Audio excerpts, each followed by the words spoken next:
Ok. Bueno, continuando con estos temas de equilibrio electrohídrico, toca el turno del metabolismo del potasio. También potasio es un eh, elemento, un electrolito importante, clave para mantener la homeostasis adecuada de esta señal, la señalización intracelular y del equilibrio entre el líquido extracelular con intracelular, ¿no?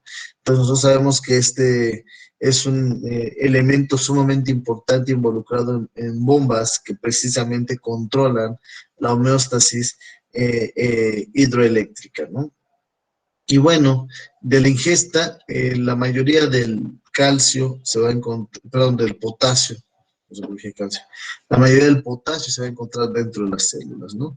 Precisamente esto va a ayudar a formar o funcionar para el intercambio en las bombas, por ejemplo, de sodio-potasio, en el cual, pues obviamente, al momento que sea requerido, el sodio va a entrar a la célula y sale el potasio, ¿no? Sin embargo, alrededor del 2% de lo que nosotros tenemos total del organismo se encuentra en el nivel de líquido extracelular, en el cual pues la mayoría de estos se van a excretar por la orina. Al igual que al igual que el agua que se excreta, ya dijimos que entre el sudor, orina, heces, bueno, en la respiración, pero bueno, en la respiración no van electrolitos, solamente vapor de agua, pero en cuestión líquida, el agua, pues ahí cuando se elimina, se va con todo y electrolitos. Y en el caso del potasio no es la excepción, igual la mayoría se excreta por la orina, un porcentaje menor en heces y en el sudor un poquito menos, ¿no? Que es la menor concentración que se pierde. Y les vuelvo a repetir lo que he dicho en las clases, por esa razón, el consumir mucha agua o poca agua puede llevar este desequilibrio hidroeléctrico, ¿no? Porque pues obviamente con el agua se mueven todos estos iones y si tomo poca agua pues va a ser una concentración de iones dentro del organismo y si tomo muchísima agua pues va a hacer que todos estos iones entre el sodio, potasio, calcio, magnesio, cloro, etcétera, pues los excreten de una manera continua y por lo tanto pues va a tener un desequilibrio hidroeléctrico. Al igual que con el sodio, pues también de dónde vamos a obtener este famoso potasio, pues bueno, de diferentes frutos. Generalmente la mayoría de este elemento se encuentran en verduras y hortalizas y algunas frutas, ¿no? Generalmente son las frutas o verduras, más bien dicho, de color verde intensas, son ricos en potasio, como son las espinacas, acelgas, el brócoli, el aguacate, que se acuerdan la famosa, ¿no? De monita esta que salía ahí de su aguacate del potasio. Entonces, por esto, porque es rico en potasio. De hecho, entre más verde sea el color de la verdura hortaliza, mayor cantidad de potasio tiene, incluyendo también, obviamente, mayor hierro, ¿no? También algunas frutas como el plátano, la naranja, el kiwi, las cerezas, el melón, el mango, papaya, etcétera, puede tener una gran cantidad importante de potasio y algunos otros, ¿no? Como el pan integral, el chocolate, leche, etcétera. Y bueno, ya dijimos que cuando nosotros excretamos el potasio, al igual que el sodio, no excretamos todo. Dependiendo de las condiciones y necesidades fisiológicas del organismo, vamos a reabsorber estos elementos, ¿no? En el caso del potasio es muy similar a lo que ocurre con el sodio. Generalmente la mayoría de este potasio se va a reabsorber en lo que es el túbulo proximal cercano o inicial. Alrededor del 65-70% se va a reabsorber en esta parte, ¿no? Que tenemos ahí de acuerdo a la imagen que se está presentando. Y por otro lado, también tenemos que alrededor de la parte distal de la asa de Hendler o conducto aferente, pues vamos a tener también una menor absorción de potasio, ¿no? Y bueno, algo que es interesante aquí, vemos algunas moléculas que pueden inhibir la absorción o que pueden favorecer la absorción del potasio. Y algo que es muy importante que vemos si vemos la figura en la parte superior derecha, es por ejemplo que dice es el omeprazol o los prazoles, ¿no? Omeprazol, esomeprazol, pantoprazol, levoprazol, el que ustedes gusten y manden, que son inhibidores de la bomba de sodio, perdón, la bomba de hidrógeno, son inhibidores de estas bombas que se utilizan de forma muy común para trastornos de acidez o de trastornos gástricos principalmente, y como es de venta libre, mucha gente lo usa de manera indiscriminada.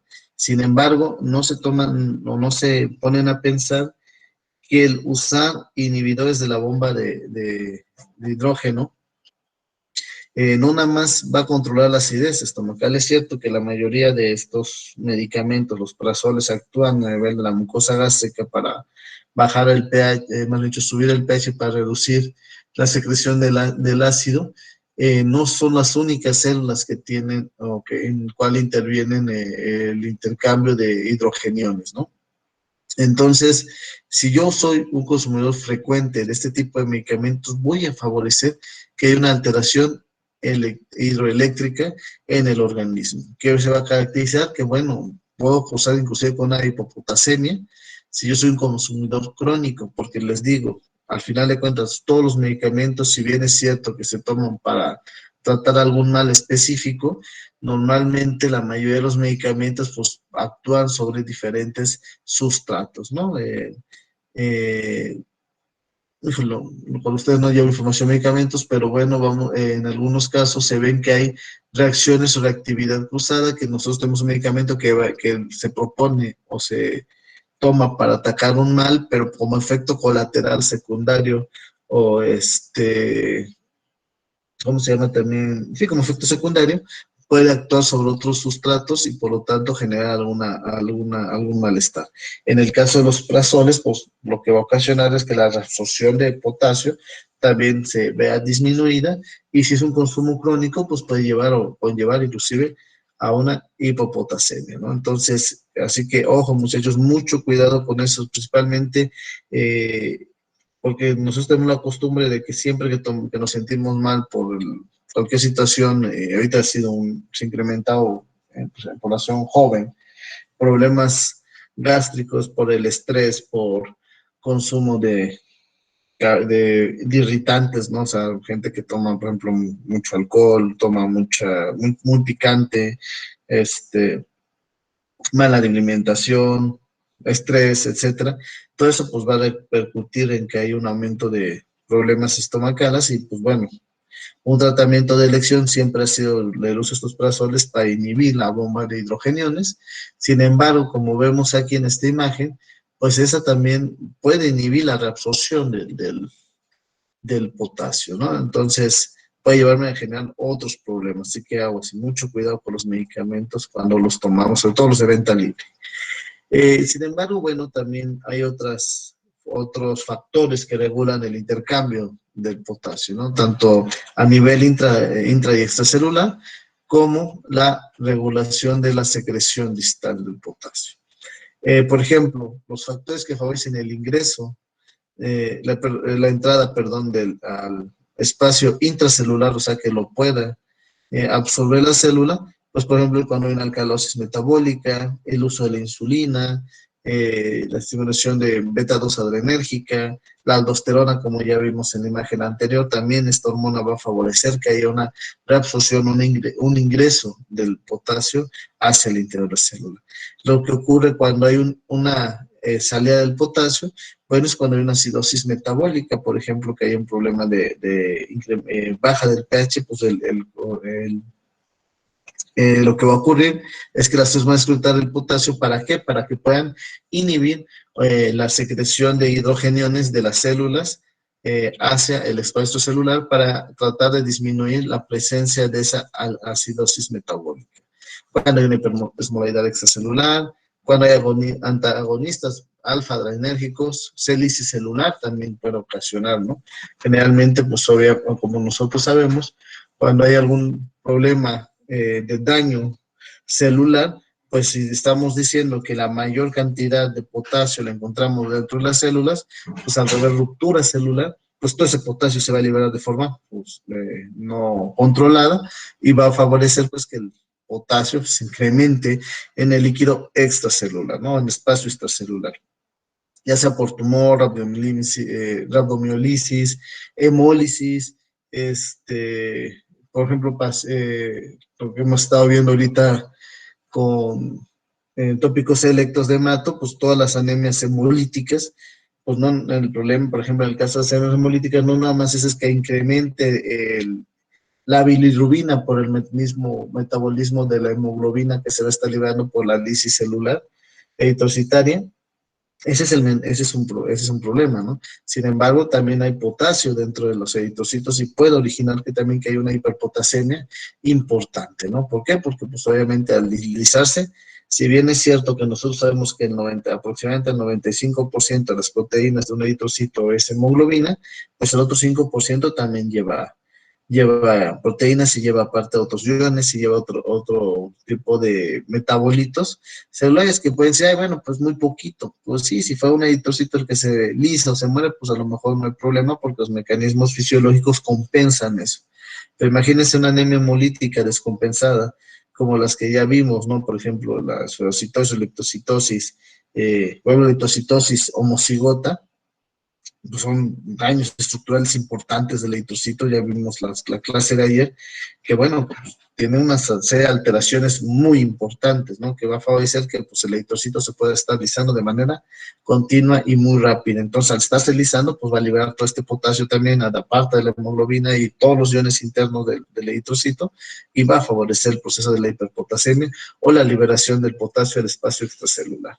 También, bueno, la forma o el tercer mecanismo de regulación del potasio es la reabsorción en la parte distal, ¿no? En el momento de la secreción renal, la reabsorción va a depender mucho de concentración de potasio en la dieta. Obviamente, si tengo exceso de potasio, pues los bombas o las de reabsorción, los mecanismos de reabsorción de potasio, pues se van a venir disminuidas, ¿no? Porque ¿para qué voy a reabsorber potasio si tengo un excedente? Obviamente esto va a ver reflejado en la concentración del potasio plasmático. Si yo consumo mucho potasio, pues va a haber un incremento de potasio en el plasma. La mayoría de este potasio obviamente la va a absorber las células de nuestro organismo. Sin embargo, pues si tenemos un excedente, una hiperpotasemia, pues obviamente todas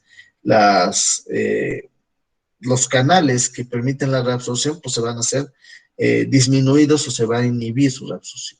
Obviamente también el pH sistémico, lo que les decía, por ejemplo, si tengo una alcalosis metabólica, un exceso o sea, que esté muy elevado, esté elevado el pH, pues lo que va a hacer es que precisamente el potasio pues ya no sea reabsorbido. Si hay una alcalosis, pues va a necesitar que se reabsorba todo ese potasio. ¿Para qué? Para que pueda liberarse en el espacio extracelular y tratar de regular un poquito el pH, ¿no? También depende mucho el flujo tubular distal, que tanto está, ya sabemos que en los pacientes que tienen algún problema de insuficiencia renal, pues la absorción de los electrolitos pues está descompensada, no reabsorben de forma adecuada y pues van a estar eliminando electrolitos y en este caso pues el potasio no es la excepción. También la secreción de aniones no reabsorbibles. Hay que recordar que si bien nosotros, por cuestiones académicas, nos dicen, bueno, el potasio está solito o su carga, sin embargo, al ser un ion, o los iones, como el sodio y potasio son iones, puede interaccionar con metabolitos o proteínas plasmáticas o con elementos o moléculas que estén en circulación que puedan tener una afinidad para la carga, ¿no? Entonces, al momento que este potasio que tiene carga positiva o se encuentre con una molécula iónica que sea de carga negativa, pues va a favorecer la unión y por lo tanto este potasio pues a lo mejor no se va a poder reabsorber por las bombas, sino se va a ir directamente, ¿no? Y bueno, también la aldosterona ya vimos que nos permite regular el flujo o la reabsorción del potasio. Eh, Sin embargo, ¿qué ocurre cuando hay alguna alteración en estos niveles? Bueno, por ejemplo, al igual como vimos pseudonatremia, también aquí puede haber una pseudohipopotasemia, ¿no? O sea, una aparente disminución del potasio a nivel citoplasmático. Pero esto no es, en esta ocasión no se debe precisamente a que haya un incremento, por ejemplo, como en el caso anterior, que había un aumento de lípidos o que había un aumento de proteínas. Aquí lo que va a ocurrir, por ejemplo, en pacientes que tengan leucocitosis extrema, van a hacer que precisamente, como hay muchos leucocitos, mucha proliferación celular, pues va a hacer que el calcio pues se empiece a absorber del espacio extracelular al interior de las células. Entonces voy a retirar el potasio que se encuentra a nivel plasmático o en circulación, porque va a ser captado por estas células. A ver, muchachos, para que despierten, ¿cuál sería un caso de leucocitosis extrema? ¿Qué se les ocurre? ¿Qué enfermedad podría ser un caso de leucocitosis extrema? Cuando hay una probable infección por vía bacteriana, profe, por una bacteria.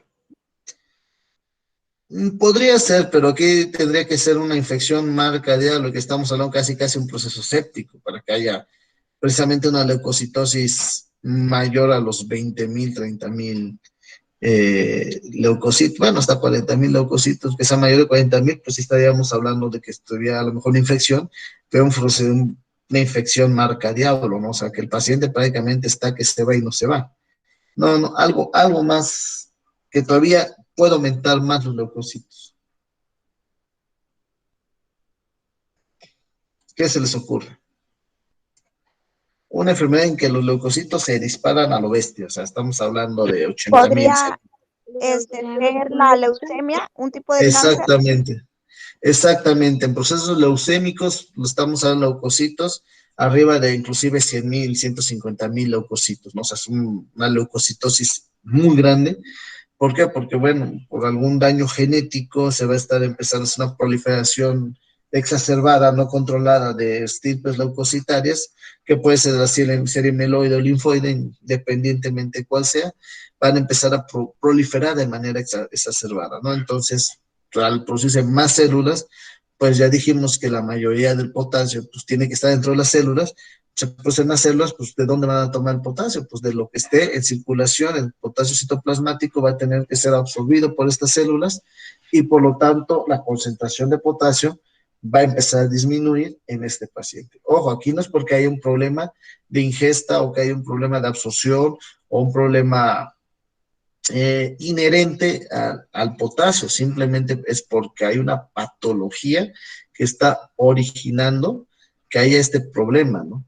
En caso, por ejemplo, de las leucemias, o inclusive como decía, creo que José Manuel fue el que dijo de, bueno, una infección, claro, un proceso séptico, también puede haber una leucocitosis extrema, que si el paciente se recupera, pues obviamente esta pseudohipopotasemia pues va a empezar a remitir, ¿no? Porque es una alteración ocasionada por otra patología. Por ejemplo, también cuando hay que es falta o bajo contenido de la dieta, esto es muy raro. Generalmente, como vimos, hay muchos alimentos que contienen potasio. Entonces es muy raro que haya una hipopotasemia por deficiencia en la ingesta. Sin embargo, bueno, en la actualidad, con los alimentos hipercalóricos, con cero aporte nutricional que tenemos hoy en día, pues ya no es tan raro, ¿eh? Porque pues al final de cuentas todos esos alimentos chatarra pues son bajo costo y sirven para matar el hambre, que no te nutren, pero te matan el hambre, pues hacen que esta patología o este tipo de hipopotasemias empiecen a ser más frecuentes, pero por el bajo contenido, ¿no? Y más si a mí no me gustan las verduras, no me gustan las hortalizas, no me gustan las verduras verdes porque son amargas, obviamente, pues ustedes cuando comen las espinacas, por ejemplo, o las aceras, pues tienen un sabor medio amargosito, ¿no? Por el hierro. Pero pues obviamente muchos de estos no les gusta y pues no consumimos, ¿no? Entonces, o no nos gusta consumir casi frutas, no consumimos, pues sí nos puede llevar a este tipo de problemas. Cuando hay alcalosis metabólica, también podemos tener algún problema, ¿no? Pero aquí va a ser por la distribución intracelular del potasio. Ya dijimos que cuando hay alcalosis metabólica, lo que va a ocurrir es que precisamente el potasio empiece a salirse ¿para qué? Para absorber los hidrogeniones que están circulando, tratar de que no se liberen más hidrogeniones y empezar a tener un cierto equilibrio hidroeléctrico para que ya no siga ese proceso de alcalosis metabólica, ¿no? También obviamente el estrés, la estimulación beta-adrenérgica, pues va a hacer que la distribución intracelular del calcio sea incorrecta.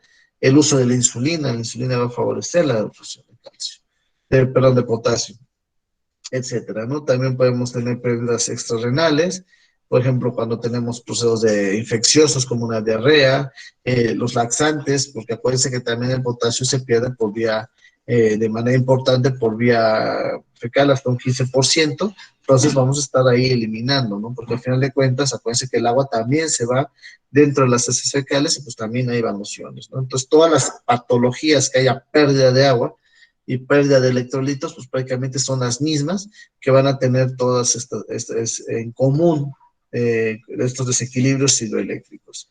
Cutáneas, igual como dijimos en el sodio, pues una persona que suda mucho, pues aparte de la pérdida de sodio, pues debe también pérdida de potasio, de magnesio, etcétera, ¿no? En el caso de las quemaduras es muy similar.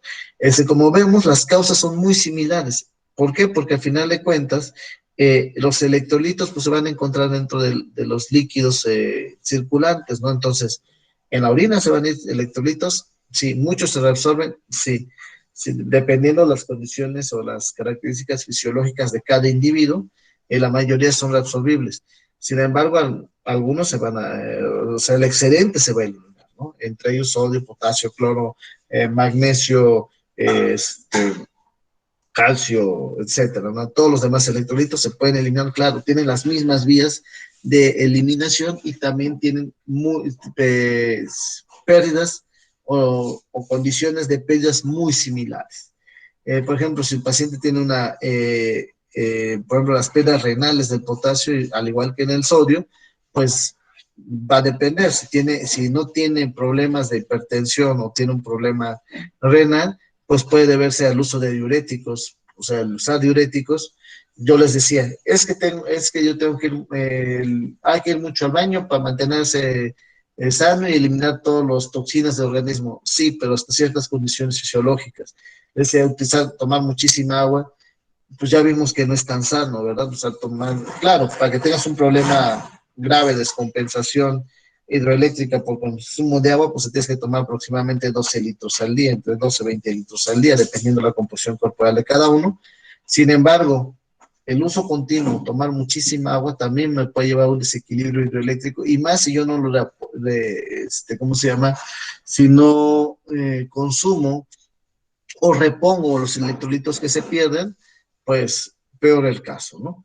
Entonces también cuando hay un problema, por ejemplo, de vómito o aspiración nasogástrica, cuando hay hipomagnesemia, por ejemplo, cuando utilizamos algunos medicamentos, por ejemplo, la penicilina, es un anión que se puede unir al potasio, que se puede unir al sodio, y lo que les decía, se unen estas moléculas con carga aniónica y pues van a capturar estos iones, estos cationes los van a capturar y por lo tanto pues ya no van a estar en circulación para estar disponible para el equilibrio hidroeléctrico. Así mismo también, por ejemplo, trastornos tubulares, que haya un daño a nivel del asa de Henle, de los túbulos distales y proximales, etc. Y bueno, algunos síndromes, como el síndrome de Bartter, de Gilman, el uso de medicamentos como los aminoglucósidos, afotericina, cisplatino, por ejemplo, si hay problemas de la renina, etcétera, ¿no? Como vemos, hay diferentes patologías que nos pueden llevar y todas estas, el rasgo común que tienen es que la mayoría de estas patologías graves, en situaciones graves, tiene que ver con algún problema de tipo renal. ¿Okay? Por ejemplo, cuando hay síndromes hipopotasémicos, los síndromes generalmente tienen una característica en común, que tiene que ser de forma hereditaria. ¿sí? Cuando son síndromes como el Bartter, Guilman, el Liddle, pues esos sí son de naturaleza genética. Hay algunos otros trastornos o síndromes que son más tipo psicológico, como por ejemplo la ingesta de diuréticos, lo que les decía. Muchos utilizan diuréticos inclusive para bajar de peso, por ejemplo, los boxeadores. Los boxeadores utilizan muchísimos diuréticos, ¿para qué? Para deshidratarse y poder dar el peso. Por eso, imagínense cómo es el grado de deshidratación, que después de cuando ellos se pesan para una pelea, empiezan a tomar grandes cantidades de agua y pueden subir hasta unos 5 o 6 kilos de agua. Entonces, imagínense el grado de deshidratación que presentan al momento del pesaje, ¿no? Entonces, pues, ¿ustedes creen que no tienen algún problema de electrolitos? Claro que sí, ¿no? Entonces hay que tener mucho cuidado con esto. La ingesta del regaliz, ¿alguien sabe lo que es el regaliz?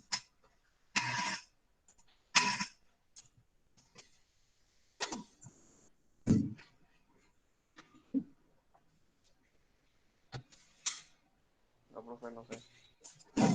A ver, muchachos, ¿están despiertos o ya se durmieron? Sí, maestro. ¿Luego puede volver a repetir? Ok, ¿alguien de ustedes sabe lo que es un regaliz? ¿O qué es el regaliz? Sí, es un dulce larguito.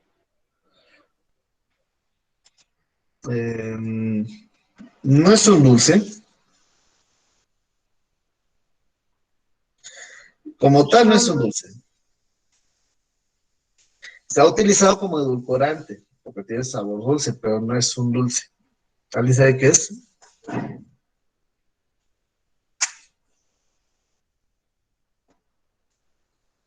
No, ni idea. Es una planta de África del Norte que se ha utilizado desde hace muchos años. Como tiene un sabor dulzón, por eso se utiliza como edulcorante inclusive. De hecho, se utiliza mucho para afecciones respiratorias debido a que tiene propiedades expectorantes y antiinflamatorias, ¿no? Y también se le ha achacado algún efecto antiviral debido a que ayuda a la producción de interferones, principalmente a nivel inmunológico. Pero bueno, pero un problema de esto es que también favorece la secreción de potasio, ¿no? A lo mejor ustedes no lo consumen de una manera tradicional o cotidiana, pero bueno, es importante que sepan, ¿no? Que hay plantas o hay alimentos que me pueden favorecer que haya pérdidas de algún nutriente. Digo, desafortunadamente con ustedes no los voy a ver porque estos son del área clínica, pero con sus compañeros del área de farmacia vamos a ver que inclusive hay medicamentos que pueden, alimentos que interaccionan con los medicamentos y que pueden llevar a problemas muy graves, muy graves, que pueden inclusive ocasionar la muerte. Pues, pero, pues, ¿por qué, doctor? Si es un alimento, es natural, ¿por qué me voy a morir por comer algo natural? Pues al final de cuentas, acuérdense que todo lo que consumimos, pues es un químico, que al final, así sea un pedazo de papaya, pues lleva fitoquímicos, al final de cuentas son productos químicos que vengan en una presentación biológica, es muy distinta, pero son químicos al final de cuentas.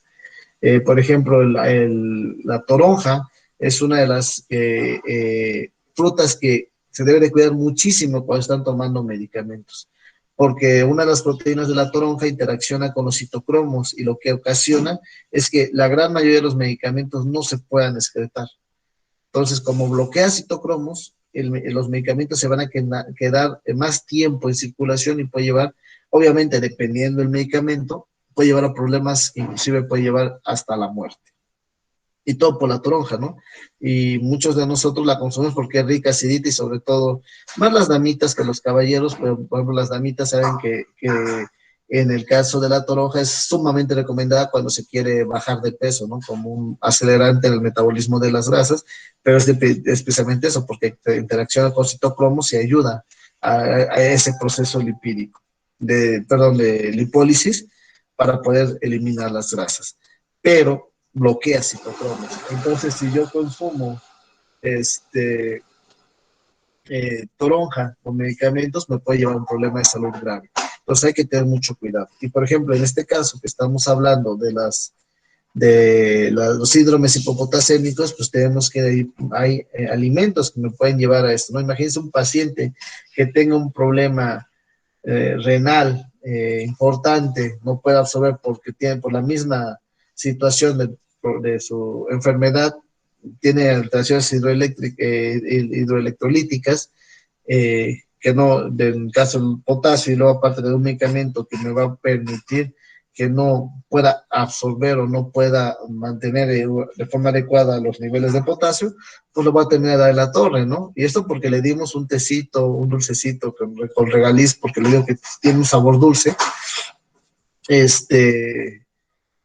para que, o, para que lo pruebe, ¿no? O en algún alimento, y no nada más esto, algún otro alimento que pueda favorecer esto, ¿no? Entonces le vamos a dar en la torre. Por eso, muchachos, siempre que utilicen el remedio de la abuela, tengan cuidado, no porque sea malo, al contrario, pues la mayoría de los fármacos que tenemos provinieron de las plantas.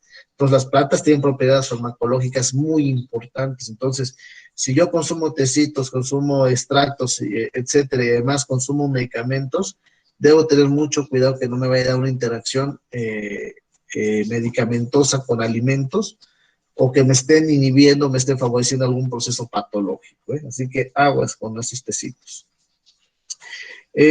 Por ejemplo, aquí tenemos algunos medicamentos que favorecen ese proceso hipopotasémico, ¿no?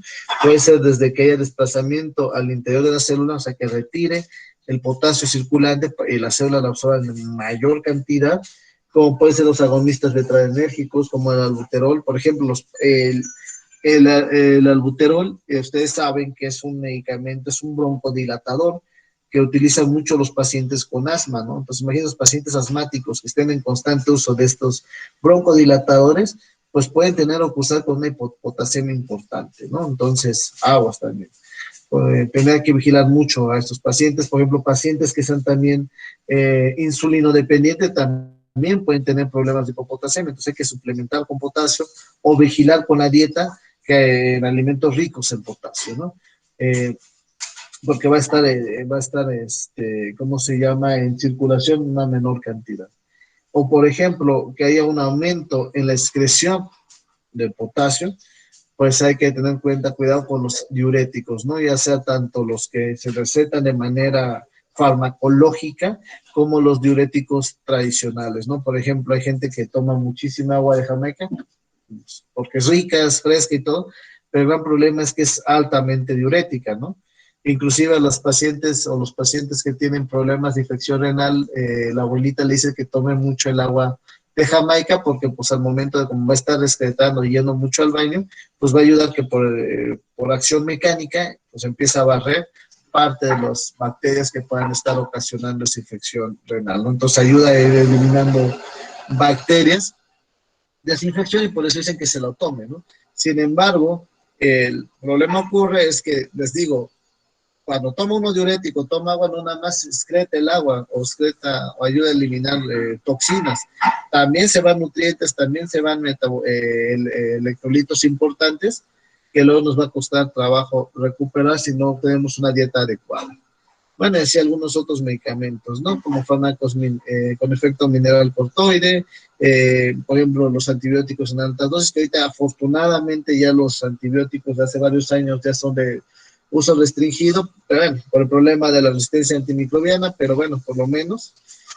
También utilizar bicarbonato, porque se altera el equilibrio ácido-base, y obviamente alterarse el equilibrio ácido-base, dijimos que al haber un proceso de acidosis, espérame tantito, permítame un minuto.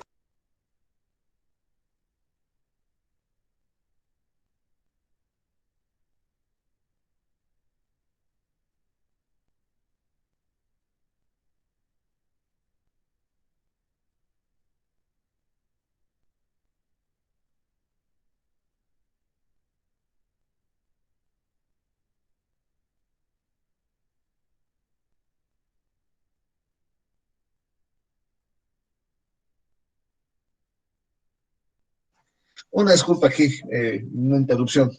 Les seguía diciendo, eh, precisamente el proceso de la alcalosis o acidosis metabólica va a favorecer que este potasio pueda ser eliminado, sea mantenido o sea absorbido, ¿no? Entonces también el uso de bicarbonato es importante. Por ejemplo, también les decía el caso de los prazoles, que favorecen el proceso de una posible alcalosis metabólica o general, o inhibe la absorción de potasio cuando hay en exceso de circulación. Por ejemplo, si bien es cierto que a nivel tópico, por ejemplo, el uso de los aldehídos, del alcacelser, para inhibir precisamente el proceso de la producción de ácido, el 90%, 90% aproximadamente es de forma local en el interior del estómago. Este bicarbonato, al final de cuentas, al momento que pasa por circulación, va a ser absorbido por el intestino y va a ingresar a circulación. Entonces, cuando entra a circulación, pues eso va a ocasionar que precisamente aumente la concentración de bicarbonato y por lo tanto me va a favorecer una alcalosis metabólica. Entonces también si yo soy consumidor crónico de este tipo de medicamentos como el sal de uvas, alcacelser, omeprazol, todos los prazoles, puedo originar una hipopotasemia importante, ¿no? Y bueno, también cuando hay pérdida gastrointestinal, ya dijimos, en el caso de laxantes o algunos antibióticos que puedan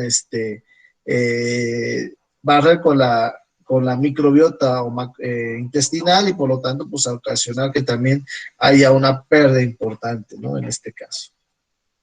Les decía, bueno, pues también cómo va a ocurrir esto, que por ejemplo la insulina lo que va a favorecer cuando va a hacer que haya un aumento de la concentración extracelular, ya que va a actuar sobre las bombas de sodio, potasio, dependientes de energía, dependientes de ATP. A la insulina, al momento que actúa sobre la célula, va a favorecer la producción de ATP. Y este ATP se va a utilizar en las bombas de sodio-potasio y va a permitir que también haya un aumento o una disminución en la concentración del potasio intra o extracelular, al igual que las catecolaminas. Y bueno, ¿qué va a pasar con los pacientes que tienen una hipopotasemia? Bueno, primero pues va a tener problemas del equilibrio, al tener problemas hidroeléctricos, pues lo primero que va a ocasionar, pues obviamente es que va a haber una manifestación cardíaca, ¿no? Muchos de los trastornos, o la mayoría de los trastornos que tienen que ver con desequilibrio hidroeléctrico, pues se van a manifestar de esta manera. A lo mejor nosotros no lo vemos directamente, ¿verdad? Porque nosotros generalmente no vemos o no aplicamos o no estamos presentes cuando se les hace un electrocardiograma o un estudio electrocardiográfico a un paciente, generalmente compete a los médicos, generalmente no lo vemos, pero pues, es una manifestación importante porque acuérdense que al final de cuentas el equilibrio hidroeléctrico pues depende de los iones y si no está alterado los iones pues también el ritmo cardíaco o el análisis electrocardiográfico pues va a ser anormal, ¿no? En este caso, pues va a haber una onda U prominente, descensos en el segmento ST, un aplanamiento, inversión de la curva T, etcétera, una progresión del segmento QT, puede haber arritmia auricular y ventricular, o sea, que quiere decir que el corazón va a empezar a latir de forma irregular, ¿no? O sea, en lugar de que tenga el ritmo que tiene va a ser o sea, va a ser descontrolado este latido cardíaco, y va a estar ocasionando este tipo de arritmia, ¿no? Y bueno, también va a haber problemas neuromusculares, porque el potasio pues también se utiliza pues para producción de energía, ¿no? Entonces va a haber debilidad, astenia, calambres, paretesias, puede haber parálisis respiratoria, que es el caso más graves, puede haber abdomiolisis, o sea, rompimiento, destrucción del tejido muscular importante en casos muy graves. Si nosotros vemos aquí, por ejemplo, bueno, debilidad y astenia, inclusive lo podemos confundir con una probable anemia, ¿no? Porque también son síntomas característicos de una anemia, y ya ustedes saben que una anemia, pues es una disminución en la concentración de oxígeno circulante, o que, más bien dicho, hay una hipoxia celular o tisular. Eso es un proceso anémico. Sin embargo, aquí no hay problema del oxígeno. Aquí el problema es que precisamente no hay producción de energía por la misma falta del potasio. También va a haber problemas digestivos como estreñimiento o hilo paralítico, Y esto tiene que ver, al igual que como ocurre con el corazón, el impulso nervioso, el impulso eléctrico, pues no va a ser adecuado, ¿verdad? Entonces, por esa razón, la contracción o motilidad intestinal, pues va a estar también de forma inadecuada, también pues va a ocasionar que pueda haber parálisis a nivel intestinal, ¿no? Porque no hay precisamente esa motilidad intestinal porque hay falta de potasio que puede ayudar a la contractibilidad. Problemas renales, pues bueno, ni se diga, ¿no? O sea, la disminución del flujo glomerular, el nefritis intersticial, diabetes insípida nefrogénica, que ya habíamos hablado en la clase anterior, alcalosis metabólica, aumento de producción renal de amoníaco, de especies de amonio, pérdida de cloro, quistes renales, obviamente, pues va a ser un daño renal, un quiste renal, pues va a ser un daño renal que también me puede llevar a este tipo de problemas, ¿no? Disminución de aldosterona, descenso de la insulina, intolerancia a los carbohidratos, ¿no?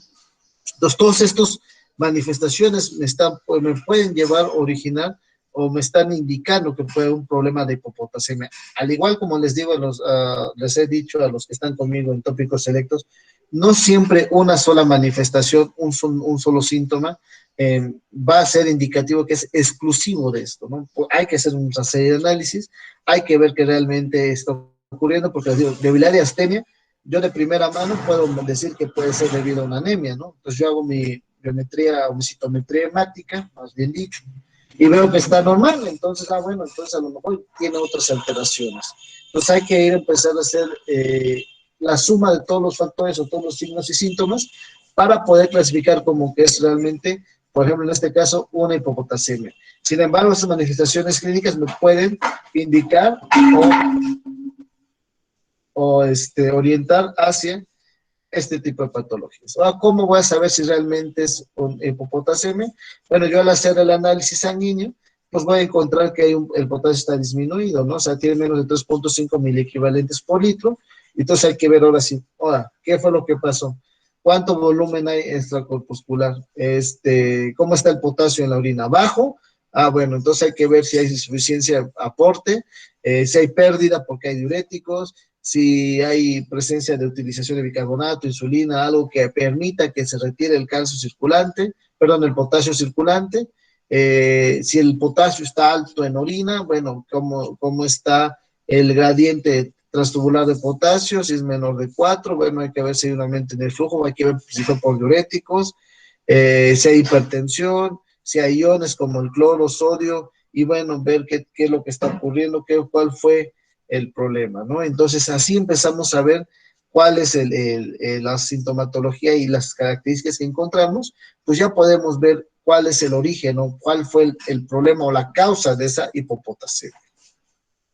¿Cómo se va a tratar estas hipopotasemias? Bueno, pues primero hay que ver si realmente necesita que se requiera la incorporación del potasio a nivel ya sea intravascular, por ejemplo, si hay algún criterio de gravedad que indique que el paciente lo requiere de forma pronta o importante, pues se puede administrar vía intravascular. Si no hay problemas de gravedad, o sea que el paciente pues no tenga una hipopotasemia muy marcada, pues se puede dar de forma oral o con preparados o inclusive en la dieta, ¿no?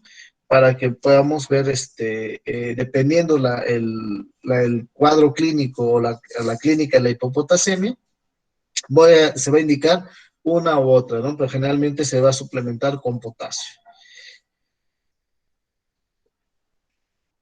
Ay, aquí híjole. Porque si no es... Perdón, esta no iba. Me equivoqué para acá.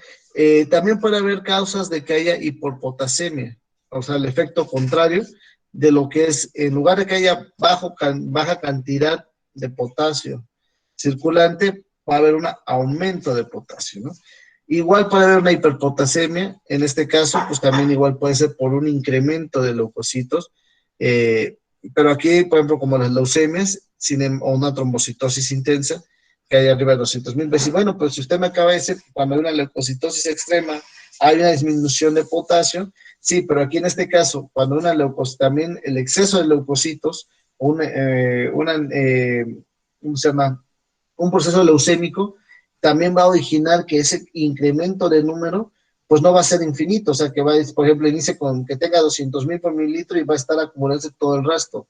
Esas mismas células en algún momento se tienen que morir. Entonces, al momento que se mueran, o que se licen, o se dañen, o se degraden, pues del calcio que tenían absorbido en un inicio, para que hacía una pseudo hipopotasemia, al morirse estas células, al romperse, pues también va a generar que haya un incremento, una liberación del potasio, ¿no? Y va a ocasionar el efecto contrario.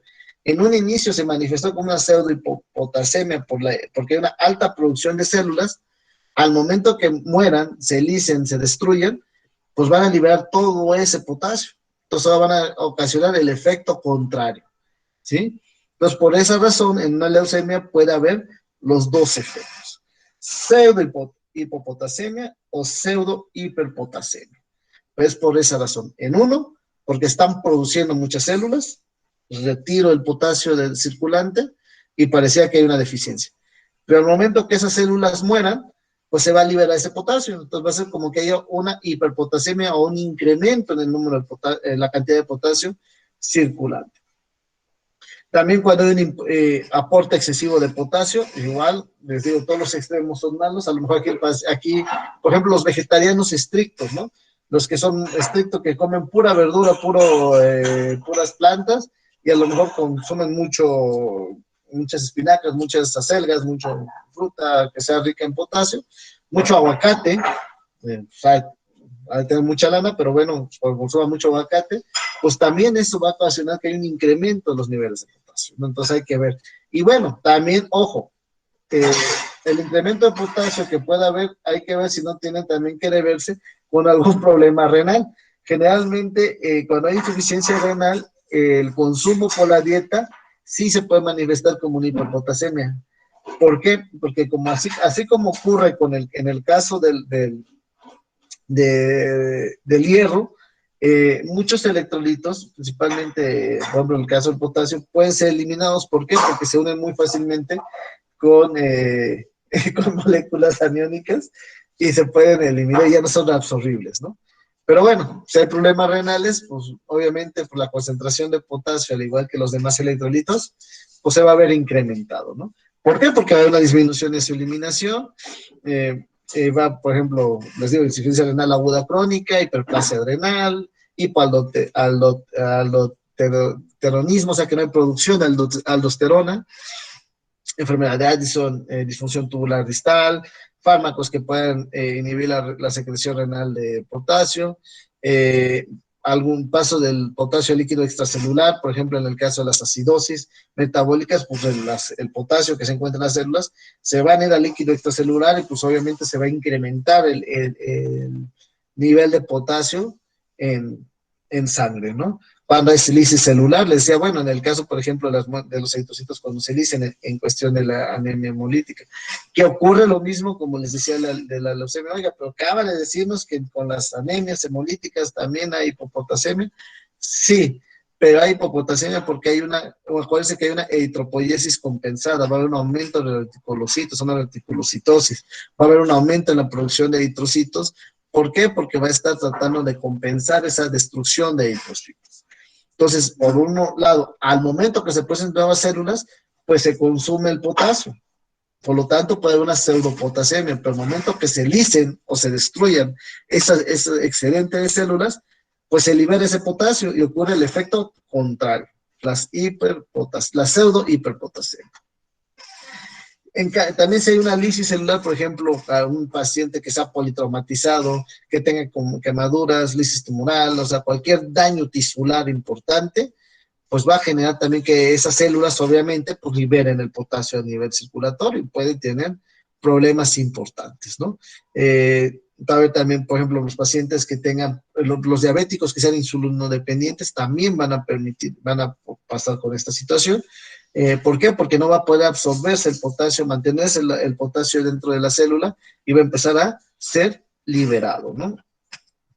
¿Y qué es lo que cómo va a diagnosticar la hiperpotasemia? Bueno, porque hay un incremento de mayor de 5.5 milicreantes por litro circulante. Entonces, primero hay que ver si no hay lisis celular, ¿no? O sea, ¿por qué? Porque, pues, acuérdense que los eritrocitos son una de las células circulantes células circulantes que van en el flujo sanguíneo de mayor cantidad, ¿no? Si yo tengo muestras hemolizadas, pues obviamente al momento que yo determine potasio va a salir elevado, ¿no? Entonces hay que ver que no hay ese problema. También hay que ver que no haya una leucocitosis arriba de 70,000. ¿Por qué? Porque seguramente células se van a estar destruyendo en procesos leucémicos. Va a haber destrucción también de leucocitos. O sea, no van a estar acumulándose de por vida todos los leucocitos, van a estar generándose nuevos, pues se van a estar destruyendo también. Entonces, hay que ver cuántos, si no hay leucocitosis severa, trombocitosis también severa, que haya pérdidas importantes de trombocitos, etcétera, o que el torniquete haya favorecido el proceso hemolítico, que no haya una anemia hemolítica descompensada, crisis hemolíticas, etcétera, ¿no? Si existe esto, pues bueno, entonces estamos hablando de un problema que es una pseudo hiperpotasemia. O sea, no es un problema de potasio, es un problema de que hay destrucción celular. Sin embargo, si la muestra yo la tomé bien, no hay lisis celular, hay que ver entonces también cómo está el gradiente transtubular de potasio, la concentración de potasio en orina en 24 horas, y bueno, dependiendo de esto hay que ver si está habiendo problemas de distribución o liberación tubular para ver qué es lo que está pasando, ¿no? O si hay problemas en el filtrado glomerular, ¿no? Entonces hay que ver si no hay un problema renal que está favoreciendo que precisamente no se esté excretando el potasio, el exceso de potasio de forma adecuada. Así es. ¿Ok?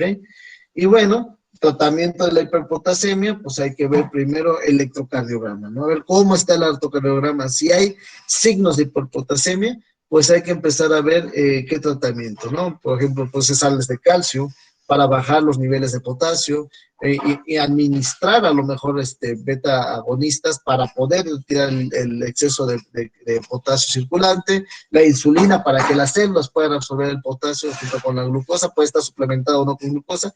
También hay que tener mucho cuidado con los niveles de glucosa. Acuérdense que utilizar insulina, el efecto es reducir o disminuye la concentración de glucosa sanguínea. Entonces, el utilizar insulina también en estos pacientes con hiperpotasemia, hay que vigilar muy, muy de cerca la glucosa, sus niveles glucémicos, ¿sale?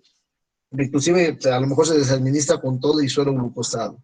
Diuréticos de alasa, reninas, ver si el problema es muy grave, por ejemplo, la insuficiencia renal severa o no mejora, pues a lo mejor considerar diálisis y bueno, y ver tratamiento a largo plazo, ¿no? Si es una hiperpotasemia aguda, o sea, que sea de momento, pues a lo mejor ya no requiere que lleve no lleve tratamiento a largo plazo. Sin embargo, si es crónica, a lo mejor por una insuficiencia renal, pues sí hay que ver cómo tratarlo a largo plazo, ¿no? Entonces, ver la restricción de potasio en dieta, utilizar diuréticos, etcétera, ¿no? Por ejemplo, en el otro caso, si no hay alteraciones en el electrocardiograma, pues hay que ver qué otro problema puede haber para poder ver si hay algún problema, ¿no? Vean, igual, si hay hemólisis, si hay leucocitosis, si hay trombocitosis, etcétera, pues no hay que tratarlo por hiperpotasemia, hay que tratarlo por la patología hematológica que esté llevando, ¿no? Entonces hay que ver realmente cómo se encuentra, ¿no? Entonces estos algoritmos van a permitir distinguir cómo tratarlo. Y como vemos, si nos damos cuenta, los síntomas y signos son muy similares entre los diferentes electrolitos, ¿no? Entonces hay que hacer un panel o un ionograma, como decía María José, un ionograma o un análisis de electrolitos completo para tener el panorama realmente de qué electrolitos están perdiendo. ¿Dudas o preguntas hasta aquí? Ay, maestro, yo tengo varias. A ver, dime, María José. La primera, por ejemplo, había leído que la glucosa aumentaba la actividad del sodio y ahorita que la insulina aumenta la actividad del potasio. ¿Puede ser que esto sea un factor o cómo se explicaría que las personas con diabetes orinen regularmente? Más Ok. que normal. Acuérdense que también la glucosa tiene sitios de reabsorción. Sin embargo, cuando llega un momento en que sea exceso de glucosa, acuérdense que la osmolalidad que vimos en las primeras clases está dependiente no solamente de la concentración de sodio, también depende mucho del nitrógeno sérico y sobre todo de la glucosa. Acuérdense que estas moléculas cambian la osmolalidad y al momento que cambia la osmolalidad, pues van a favorecer que haya una reabsorción de agua o una eliminación de agua. En el caso de los pacientes diabéticos, como se aumenta la osmolalidad, se aumenta una concentración osmolar y va a hacer que el riñón empiece a liberar agua. Y al momento que libera agua, pues también va a liberar sodio. Y al momento de liberar sodio, pues va a empezar a liberar otros electrolitos.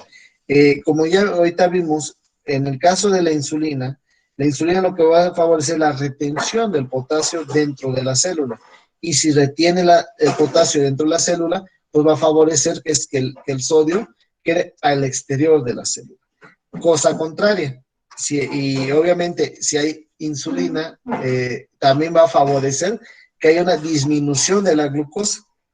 Por eso, cuando usamos insulina, se utiliza insulina, el potasio queda dentro de la célula o se reabsorbe el potasio, pero también se reabsorbe la glucosa. Por lo tanto, la osmolalidad baja.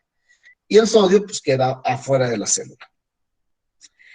Si nosotros, al revés, tenemos mucha glucosa, lo que va a hacer es que se aumente la liberación del sodio, o se libera el sodio, se pierde el sodio, hacia el líquido extracelular. La glucosa no entra a la célula, la insulina no actúa sobre la célula, y el potasio pues también va a estar sin poder regular de forma adecuada esa entrada y salida del potasio. Por eso en personas diabéticas, el principal signo de la poliuria es precisamente porque la osmolalidad se incrementa en gran cantidad y esto va a hacer que pues, la persona tenga que excretar líquidos para mantener la osmolalidad de una forma fisiológica adecuada.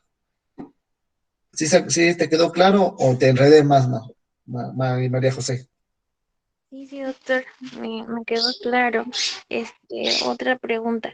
Por ejemplo, en personas que suelen automedicarse vitaminas y no se hacen un estudio previo de que exista un déficit, en este caso de potasio, asimismo, cuando el cuerpo, por ejemplo, hay un aumento de potasio dentro, disminuye su reabsorción. Pasa lo contrario cuando hay una ingesta de vitaminas, o sea que lo elimina, no reabsorbe si no lo necesita. Ok, en el caso de las hipervitaminosis, solamente en algunos casos son realmente tóxicos. Por ejemplo, complejo B, la gran mayoría de las vitaminas B se eliminan vía renal. O sea, si tú tienes un excedente, se elimina. Por ejemplo, vitamina C, que muchos dicen, híjole, es que la vitamina C causa problemas como cálculos renales, principalmente cálculo renal, pues estás hablando que estás teniendo una hipervitaminosis marca diablo, ¿no? O sea, estás tomando 4 o 5 veces la cantidad diaria durante por lo menos un mes del requerimiento de cada uno, ¿no? Realmente la ingesta de vitaminas cuando no se requiere es muy raro que tenga algún problema, a menos que tengas un problema renal. Entonces, si tienes problema renal, sí te puede dar algún tipo de problema, pero bueno, aquí como vimos es la suma, ¿no? O sea, si tengo un problema renal, pues todo el equilibrio electrolítico se va a ver alterado. Es cierto que algunas vitaminas pueden favorecer la absorción o eliminación de ciertos electrolitos, pero al igual como decía, va a depender mucho de la concentración que se requiera. Y lo que ocurre con las vitaminas, la gran mayoría de las vitaminas, si no se necesitan, se eliminan vía renal. Es muy raro, o sea, te puedo hablar así de los que ahorita me vienen a la mente que puede haber problemas, por ejemplo, la hipervitaminosis de vitamina D, pero pues ahorita con la pandemia, por ejemplo, pues va a ser muy raro que alguien tenga sobrevitaminosis, o sea, que tenga producción o que tenga hipervitaminosis de la vitamina D, vaya. Que tenga un exceso de vitamina D, de calcitriol, es muy raro. Porque aparte también, por ejemplo, ahorita van a leer en el trabajo que les dejé, que vean metabolismo del calcio, van a ver que está estrechamente ligado con las cantidades de de vitamina D, ¿no? Y que el exceso de vitamina D puede tener problemas de resorción, perdón, del hueso, o sea, que hay destrucción del hueso, para poder mantener ese equilibrio. Sin embargo, es muy raro. Ahorita, por ejemplo, les puedo asegurar que la mayoría de nosotros tenemos deficiencias vitamínicas, casi la mayoría. Por ejemplo, vitamina C, también la mayoría tenemos. Y bueno, lo vemos tan así que vean las enfermedades respiratorias como están, ¿no? Cuando pues, hay vitaminas que te ayudan a mejorar el sistema inmunológico, que son inmunomoduladoras, pero pues de todos modos nos enfermamos. Realmente es muy difícil, María José, que pueda ocurrir un problema de hipo o hiperpotasemia por consecuencia de hipervitaminosis. Se asocia más a un problema de renal, que obviamente pues también las vitaminas pueden estar ahí haciendo que los absorban.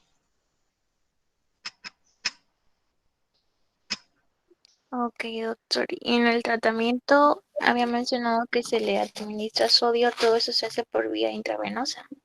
Depende, por ejemplo, ¿dónde está? Ese es en el hipopotasemia, ¿no? Es Sí. Bueno, en el hipopotasemia es al revés, se le administra cloro y potasio, no sodio, cloro o potasio. Porque el sodio es el efecto contrario, acuérdense de las bombas sodio-potasio. Si yo aumento sodio, pues voy a hacer que se secrete más potasio.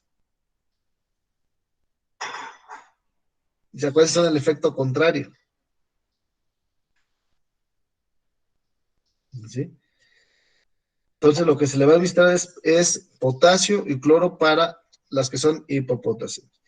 En el caso de las hiperpotasemias, aquí lo que se le va a administrar son sales de calcio, no de sodio. Calcio, ¿para qué? Para favorecer la excreción renal del potasio, siempre y cuando el paciente no tenga problemas renales. Ojo, acuérdense, los tratamientos para alteraciones electrohídricas, hay que tomar en cuenta que el paciente no tenga problemas renales o cómo está la condición renal, porque yo le puedo dar diuréticos, yo le puedo dar medicamentos para que lo excrete en vía renal, pero si tiene una insuficiencia renal crónica, pues lo único que voy a hacer es que esté en un proceso de edematización, porque va a seguir reteniendo líquidos. Y a lo mejor ahí me tengo que ir a un proceso de diálisis. Ya con el diálisis, ahora sí, ya elimino el excedente, ¿no?, de los electrolitos que tenga. Pero generalmente el sodio solamente en caso de las hiponatremias. Y hay que ver que realmente es una hiponatremia, porque las cantidades de sodio son muy sensibles. Hay receptores que son sensibles a sodio, que te puede ocasionar alteraciones graves, ¿no? O sea, procesos, por ejemplo, de hipertensión. Por ejemplo, los canales hipertendiales del sodio son muy, muy, muy sensibles a los cambios de sodio. Entonces, hay que tener mucho cuidado. Utilizar sodio como tratamiento, hay que ver cómo. Y se puede ser, y generalmente es vía intravascular, pero porque son en concentraciones muy, muy medidas, ¿no? ¿Sale? ¿Sí quedó claro? Sí, doctor. Me perdí un momentito. ¿Por qué aumentan los leucocitos?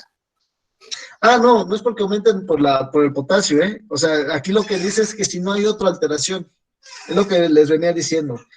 Por ejemplo, problemas de proliferación celular va a ser, si te acuerdas, ahorita en la primera imagen dijimos que el 98% del potasio que tenemos en el organismo se encuentran dentro de las células. Entonces, cualquier proceso tumoral, como puede ser, aquí por ejemplo dice leucocitos, ¿no? Porque es lo que podemos ver directamente al momento de tomar la muestra sanguínea. Pero puede ser un cáncer, el que tú gustes y mandes, cáncer de vejiga, cáncer renal, bueno, renal, imagínense, un cáncer renal, pues le da en la torre con todos los electrolitos y otros problemas. Cáncer pulmonar, cáncer de mama, el cáncer que tú gustes y mandes, va a hacer que haya un proceso, por ejemplo, de hipopotasemia, porque va a empezar a capturar o captar el potasio circulante para su crecimiento y proliferación celular. De un inicio, por eso se llama pseudo hipopotasemia. Sin embargo, esas células en algún momento se van a morir, se van a alisar.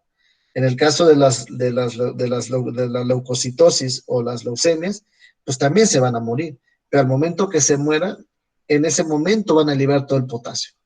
Entonces, en un momento causado con una hipopotasemia, una pseudohipopotasemia, porque está la proliferación celular, retiro el potasio circulante para crecer las células o para tener mayor número de células, pero en el momento que se mueran, ese potasio se libera.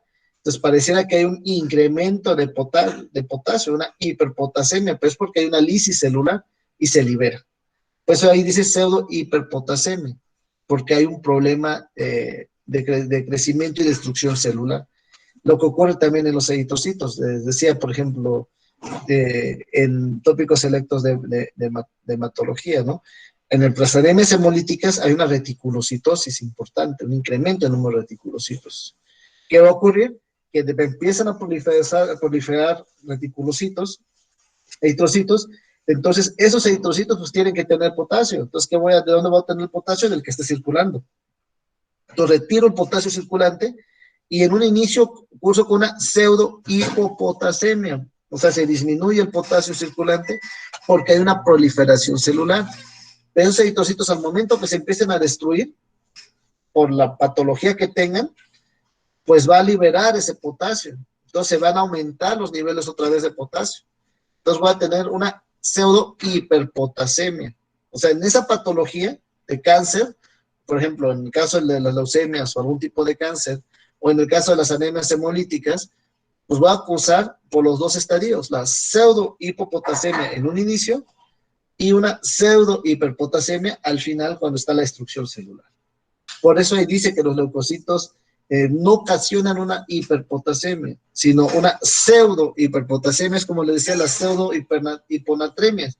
Por ejemplo, pacientes que tengan hiperlipidemia o tengan problemas de dislipidemias o alteraciones en lípidos, que tengan concentraciones elevadas de lípidos, hablamos del orden de los 400, 500 miligramos sobre decilitro o más, pues al momento como esos lípidos van a desplazar el agua, va a aparecer que al momento que yo hago el análisis, que el potasio, que el sodio, por ejemplo, está bajito. Es una pseudo-hiponatremia, que es lo que vimos en las clases anteriores.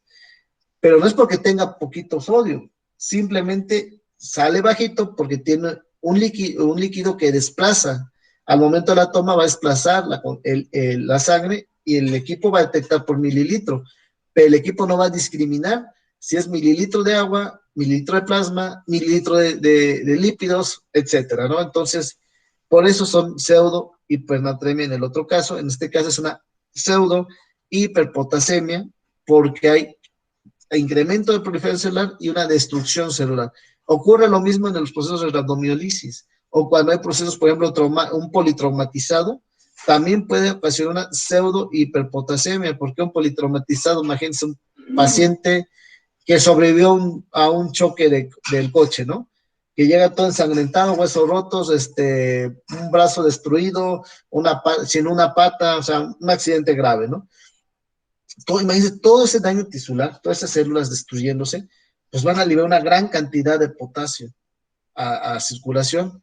Y si yo lo mido y yo no vi al paciente, yo voy a decir, que este paciente tiene, no sé, 8,000 equivalentes por litro de potasio. Estamos hablando que es una cantidad muy alta, cuando el límite es 5.5, estamos hablando de 8, pues yo voy a reportar que tiene una hiperpotasemia, pero no es que tenga una hiperpotasemia, lo que pasa es que el paciente tuvo un trauma, se destruyó tejido, se liberó el potasio de ese tejido e hizo que las concentraciones plasmáticas se incrementaran, pero no porque tuve un problema de potasio, sino porque hubo una destrucción celular.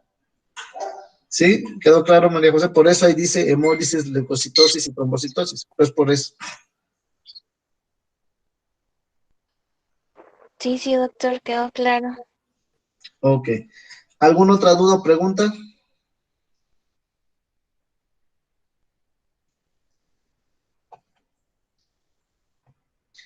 Si no hay dudas o preguntas, detengo la grabación.